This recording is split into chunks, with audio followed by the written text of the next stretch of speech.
Mara baada ya mwanamuziki Mbosso Kani Mushedede kutoka au kumalizana na lebo yake ya zamani WCB, sasa hivi ni kama msanii ambaye ni solo artist, anajitegemea mwenyewe katika kazi zake, lakini pia akiwa na management yake mpya au unaweza kusema kampuni yake mpya ya Kani Music, ambayo hiyo inakuwa inasimamia kazi zake pamoja na mambo yake yote ya kimuziki.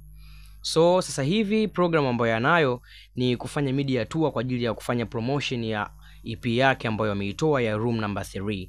So katika interview moja ambayo ameifanya hivi karibuni, alikuwa anazungumza haya. Alikuwa anasema mimi ni mtu poa sana, lakini pia ni mtu ambaye nina moyo wa kusaidia watu.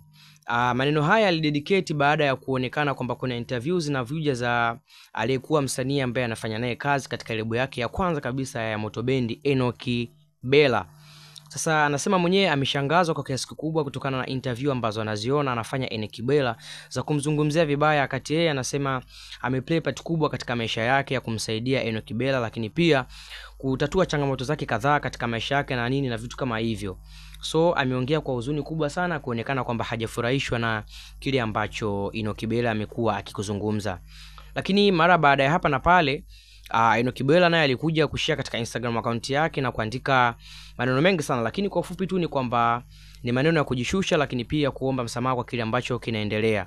So kitu ambacho mimi naweza kusema ni kwamba cha msingi ni mtu ufanye muziki, lakini kuna namna moja ama nyingine sometimes media nazo zinakuwa zina mambo ya kudhua na nini, propaganda, lakini hivyo.